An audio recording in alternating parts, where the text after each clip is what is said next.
திண்டுக்கல் தென்னம்பட்டி பகுதியில் உள்ள சீரடி சாய்பாபா ஆலயத்தில் சிறப்பு அபிஷேக ஆராதனை நடைபெற்றது. திண்டுக்கல் மாவட்டம் தென்னம்பட்டி பகுதியில் அமைந்துள்ளது சீரடி சாய்பாபா ஆலயம். ஆலயத்தில் இன்று சிறப்பு அபிஷேக ஆராதனைகள் நடைபெற்றன. இந்த நிகழ்ச்சியில் அப்பகுதியைச் சேர்ந்த பொதுமக்கள் ஏராளமானோர் பாபா ஆலயத்திற்கு வருகை தந்து பாபாவின் அருள் பெற்று சென்றனர். இவர்களுக்கு சிறப்பு அன்னதானமும் வழங்கப்பட்டன. பள்ளி குழந்தைகளுக்கு பாபா ஆலயத்தின் சார்பாக இலவச நோட்புக்குகள் வழங்கப்பட்டன.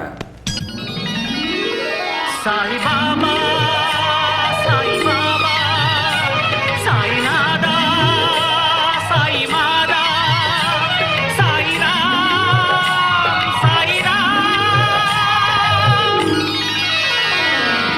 பாபா ஓர் கருணாலயம், பாதம்தான் கமலாலயம். பாபா ஓர் கருணாலயம், பாதம்தான் கமலாலயம்.